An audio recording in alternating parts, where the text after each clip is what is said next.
قرآن سناؤں گا. مولانا بشر نظر صاحب، بھائی عمر صاحب، بھائی ابو ذر صاحب، جہاں جاتا ہوں ہاتھ جوڑ کے کہتا ہوں خدا کے واسطے اپنے بچوں کو تھوڑا سا قرآن پڑھا دو. خود بھی سورہ فاتحہ یاد کر لو، اپنے بچوں کو بھی سورہ فاتحہ یاد کرا دو، اور گھر والوں کو وصیت کر دو جب میرا انتقال ہو جائے میرے پوترے دوتروں میں سے، میرے چھوٹے چھوٹے معصوم پوتے دوتوں میں سے، میرے چھوٹے بچوں میں سے جب میرا انتقال ہو جائے کسی کی انگلی پکڑ کر قبرستان لے آنا، اور مجھے قبر میں اتارنے کے بعد میرے پہ میری قبر پہ پانی چھڑکنے سے پہلے، پھول ڈالنے سے پہلے، اونچی اونچی اذان دینے سے پہلے، سورہ بقرہ کا پہلا آخری رکوع پڑھنے سے پہلے میرے بچے کو کھڑے کر کے سورہ فاتحہ پڑھوا دینا، اور میرے بچے سے کہنا بیٹے ہاتھ اٹھا کے باپ کی قبر کے پاس کھڑا ہو کے کہہ دے الحمدللہ رب العالمین الرحمن الرحیم. جب بچہ میری قبر کے پاس کھڑا ہو کر مجھے رحمان رحیم کہے گا، اللہ قبر میں سے حساب لینے والے فرشتوں کو واپس بلائے گا. یا اللہ بڑا گناہگار ہے. اللہ فرمائے گا تم قبر کے اندر کا دیکھ رہے ہو، میں قبر کے اوپر کا منظر دیکھ رہا ہوں. اس کا چھوٹا سا بچہ باپ کی قبر کے سرانے کھڑے ہو کر مجھے الرحمن الرحیم کہہ رہا ہے. میں اپنے بارے میں الرحمن الرحیم اس کے بچے سے سن کے اس کے باپ کو عذاب دوں، میں اللہ کی غیرت گوارا نہیں کرتی ہے.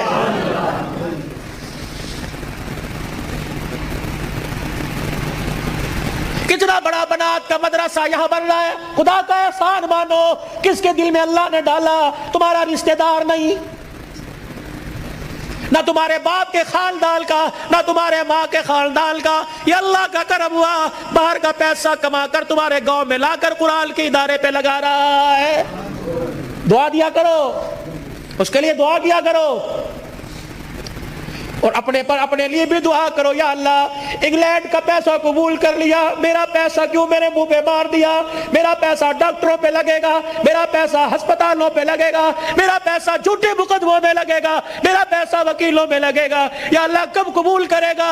میرا پیسہ مسجد پہ لگے گا، قرآن کے ادارے پہ لگے گا، میری کمائی قرآن کے ادارے پہ لگے گی، میری دنیا بھی بن جائے گی، میری آخرت بھی بن جائے گی. تم تو خوشحال لوگ ہو، تم تو اچھے بھلے علاقوں کے رہنے والے ہو. چلے کی جماعت نوش کی سے آگے زارو کوئٹہ کے اندر مغرب کی نماز کے وقت ہم اترے. یہ 2007 کی بات ہے. ہم مسر کی دال پکائی اور روٹی آٹا خود لے کے گئے تھے. جیسی کیسی روٹی پکائی، جب مغرب کے بعد کھانا کھانے لگے یا عشاء کے بعد مدرسے کے طالب علموں نے دیکھ کے ہمیں رونا شروع کر دیا. بار بار ہم نے کہا کھانا کھاؤ، روتے ہوئے اندر چلے گئے. جب تہجد کی نماز کا وقت ہوا، اللہ کی قسم کمرے سے چیخ مار مار کے رونے کی آواز آئی. ہم نے امیر صاحب سے پوچھا اندر چلے جائے کا؟ نہیں. امیر صاحب بھی اندر نہیں گئے. فجر کی نماز کے بعد وہ کچھ بچے امام صاحب کے آلے دوالے بیٹھے تھے. ہم نے کہا حضرت خیر ہو؟ فرمانے لگے آج چوتھا دن ہے قرآن کے طالب علموں نے کچھ نہیں کھایا، تمہاری دال روٹی دیکھ کر طالب علموں کو رونا آ گیا. اللہ اکبر. میرے بچوں کو اشارہ کیا خبردار اندر آ جاؤ. اللہ اکبر. تمہارا پردہ التزار نہ ہو جائے. انہوں نے پوچھ لیا کچھ کھایا؟ نہیں. تم کہو گے کوئی نہیں کھایا. اللہ اکبر. تمہارے اس بول سے کہ عرش والا ناراض ہو گیا، عرش والا ناراض ہو جائے، کہیں تمہارے سے قرآن کی دولت نہ چھین لے.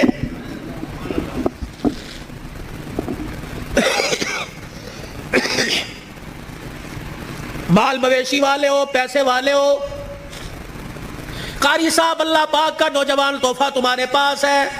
مولانا ہمیں ایسا ادارہ بتاؤ جہاں قرآن پڑھایا جاتا ہو، یا اپنے علاقے کے اندر ایسا کوئی ادارہ قرآن جہاں پڑھایا جاتا ہو، پڑھنے والے کے ماں باپ گھر والے غریب ہو. اللہ اکبر. بار بار کہہ رہے ہو بچے قرآن چھوڑ دے، محنت مزدوری کر لے، گھر کا چولہا چل جائے گا. اللہ اکبر. ایسے بچے کے لیے 1000 روپیہ مقرر کر دو، 2000 روپیہ مقرر کر دو. رب اکبر کی قسم ہے اگر تیری محنت کی کمائی کسی طالب علم پہ لگی، وہ قرآن کا وارث بن گیا. اللہ کی قسم اٹھا کے کہتا ہوں قیامت کے دن وہ اکیلا جنت میں نہیں جائے گا، بلکہ تجھے بھی اپنے ساتھ لے کے آگے آگے جنت میں جائے گا.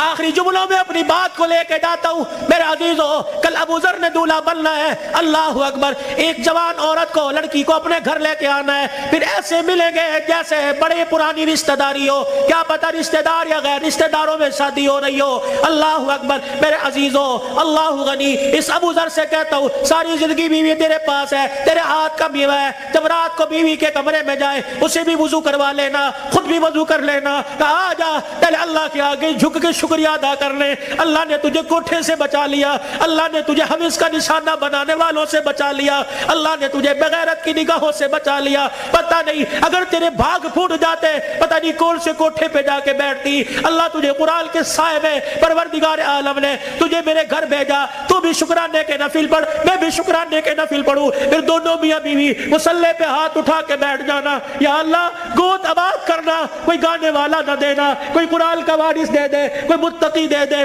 کوئی ولی دے دے، رب اکبر کی قسم ہے، علماء اکرام نے فرمایا شادی کی پہلی رات میاں بیوی اللہ کے آگے بیٹھ جاتے ہیں، اللہ پاک عرش رحمت کی چادر فرشتوں کے ذریعے بھجوا کر میاں بیوی کے اوپر تان دیتا ہے، پھر فرشتوں میں اعلان کرتا ہے، اے فرشتوں دیکھو انہوں نے اپنے جذبات کو میرے قابو میں دے دیا، انہوں نے خواہشات کو میرے ہاتھوں میں دے دیا، جاؤ فرشتوں اعلان کرو، مجھے میری کبریائی کی قسم ہے اس جوڑے کے گھر میں نہ ناچنے والا آئے گا نہ گانے والا آئے گا، اس کی نسل میں عبد القادر جیلانی سے چلواؤں گا، اس کی نسل معین الدین چشتی سے چلواؤں گا، اس کی نسل میں ایسے آئیں گے دل کو مخلوق خدا کی خدمت کرے گا اور رات کو مصلی پہ کھڑا ہو کے میں اللہ کو راضی کرے گا۔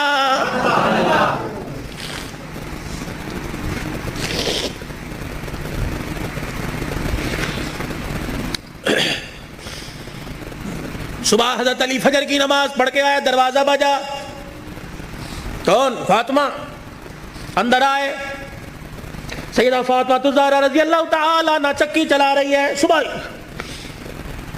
ادھر آٹا گوندا جا رہا ہے، فاطمہ ایک وقت میں دو کام، ادھر کپڑے بھی دھل رہے ہیں، ادھر گھر میں جھاڑو بھی دے رہی ہے، فاطمہ خیر ہوئے سارے کام کر رہی ہے، اے علی میرے پاس وقت بڑا کم ہے، خیر ہوئے صحیح، حضرت علی نے ہاتھ سے پکڑا، اٹھا کے بستر پہ لے گئے، لیٹ جا، ساری رات مصلی پہ رہی ہے، سیدہ کے بالوں میں ہاتھ پھیرا جا رہا ہے، فاطمہ خیر ہوئے وقت کم ہے، ہاں علی کس نے کہا خیر تو ہے، اے علی فجر کی نماز پڑھ کے بیٹھی تھی، اللہ اللہ کر رہی تھی، بیٹھے بیٹھے میری آنکھ لگ گئی، مجھے خواب میں میرے ابا کی زیارت ہو گئی، میں نے دیکھا میرا باپ میرے گھر میں کبھی اس کمرے میں کبھی ویڑے میں کبھی یہاں دیکھ رہا ہے، اچانک میں اپنے ابا کے سامنے ہو گئی، میرا ابا مجھے سینے سے چمٹا کر زاروں قطار رونے لگا، میں نے کہا ابا خیر تو ہے، کیا بات ہے؟ کہ بیٹی کہاں چلی گئی تھی، کب سے تلاش کر رہا ہوں، میں نے کہا ابا کیوں؟ کہ فاطمہ تیرا باپ تجھے لینے کے لیے آ گیا ہے، حضرت علی کہنے لگے خواب ہے؟ کہا علی نہیں، ابا کچھ اور بھی کہہ کے گئے کیا؟ فرمایا فاطمہ آج بھی تو نے روزہ کس سے رکھا؟ میں نے کہا ابا کھجور کے دانے اور پانی کے گھونٹ سے سینے سے لگا کے کہا بیٹی آج تو نے روزہ علی کے دسترخوان پہ رکھا، افطاری کے لیے تیرا باپ دسترخوان بچھا کے تیرا انتظار کر رہا ہے، میں کپڑے دھو کے جا رہی ہوں، میرے بعد تجھے تکلیف نہ ہو، میں کھانا پکا کے جا رہی ہوں تجھے تکلیف نہ ہو۔ اتنے میں حضرت حسن حسین آ گئے، فاطمہ بچے چھوٹے ہیں، فاطمہ بھی تو نے دیکھا کچھ نہیں، نہ چھوڑ کے جا، میاں بیوی ایک گاڑی کے دو پہیے ہوتے ہیں، خدا کے واسطے ہوا کا تناسب اونچا نیچا ہوا، گاڑی لڑکھڑائے گی، گھر کی زندگی خراب ہوگی، برداشت کرنا سیکھو، بیوی بھی برداشت کرنا سیکھے، مرد بھی برداشت کرنا سیکھو، جتنا برداشت کرو گے اللہ اتنی محبتیں پیدا کرے گا، اور جتنے جواب دو گے گھر بنا نہیں کرتے، اللہ کی قسم گھر ٹوٹا کرتے ہیں۔ بچے چھوٹے ہیں، سر پہ ہاتھ پھیرا دونوں کے، علی تیرے سے کچھ مانگو دو گے؟ کہ کیا؟ کہ 3 وصیتیں ہیں، 3۔ علی تجھے اجازت ہے میرے مرنے کے بعد جس سے چاہے شادی کرنا نیک عورت سے، تجھے اجازت ہے۔ علی دوسری نصیحت وصیت، علی 29 دن اپنی بیوی کے پاس گزارنا، ایک رات ان بچوں کے پاس گزارنا، علی بڑے چھوٹے ہیں، انہیں باپ اور ماں کا پیار دینا، جب حسن حسین جوان ہو جائے انہیں اللہ کے سپرد کر دینا۔ فاطمہ ایسی باتیں نہ کر۔ جب یہ سنا تو ابا سے کہنے لگے ابا کہاں جا رہی ہے؟ حسن حسین۔ ماں نے دیکھا، آنسوؤں کو صاف کر کے کہنے لگی جاؤ نانے کے روزے پر اپنا اور میرا سلام کہہ کے آؤ۔ حضرت حسن حسین رضی اللہ تعالیٰ عنہ سلام کہنے گئے، روتے ہوئے واپس آ گئے. فاطمہ، ہاں سیدہ فاطمہ نے دیکھا بچوں بھی گئے تھے ابھی واپس آئے. کیوں؟ اما نانا ابو نے بھیجا ہے. بیٹو کیوں؟ کہ اما نانے کے روزے پہ جا کے سلام کیا. روزہ انور سے آواز آئی جاؤ اپنی ماں کے پاس چلے جاؤ، نانے کا روزہ تو بعد میں مل جائے گا لیکن ماں کا چہرہ آج کے بعد تمہیں کبھی نظر نہیں آئے گا. کہاں جا رہی اما؟ علی کا خیال کرنا. علی تیسری میری خواہش یہ، وصیت یہ.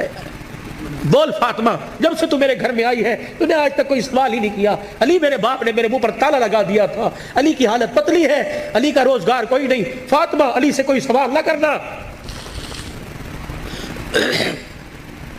مانگ فاطمہ. کیا ہے؟ علی اللہ کے واسطے اپنے حق مجھے معاف کر دے. اللہ اکبر. علی اللہ کے واسطے اپنے حق مجھے معاف کر دے. خیر تو ہے. علی قیامت کا دن ہوگا، اللہ اکبر، حوض کوثر پر میں اپنے ابا کے پاس کھڑی ہوں گی. علی جب تو میرے باپ کے حوض کوثر پر آئے مجھے دیکھے اور میرے باپ سے گلہ نہ کر دینا کہ تیری بیٹی نے میرا حق ادا نہیں کیا ہے. حضرت علی نے جب یہ جملہ سنا پھوٹ پھوٹ کے رونے لگ گئے. کہنے لگے فاطمہ یہی بات میں تیرے سے کہہ رہا ہوں. اے فاطمہ، جب اپنے باپ کے ساتھ حوض کوثر پر کھڑی ہو مجھے آتا دیکھ کر اپنے باپ کو اشارہ نہ کر دینا. یہ وہی علی آ رہا ہے جس کے گھر میں جانے کے بعد ایک مرتبہ بھی میں نے پیٹ بھر کے کھانا نہیں کھایا ہے.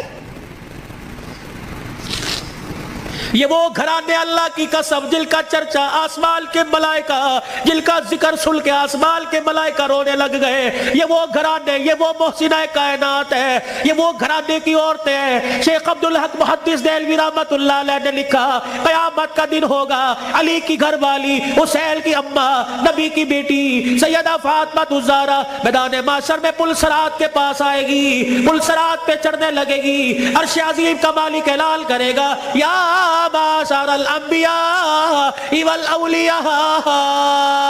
اے میدان معاشر میں جتنے نبی کھڑے ہو سارے کے سارے آنکھیں بند کر لو، جتنے ولی کھڑے ہو سارے کے سارے آنکھیں بند کر لو، جتنے نمازی کھڑے ہو، جتنے شہید کھڑے ہو، جتنے متقی کھڑے ہو، جتنے پرہیزگار کھڑے ہو، جتنے حافظ الحدیث کھڑے ہو، جتنے قرآن کے حافظ کھڑے ہو، سارے کے سارے اپنی آنکھوں کو بند کر لو کیونکہ پل صراط سے محمد کی بیٹی فاطمہ الزہرا گزرنے والی ہے.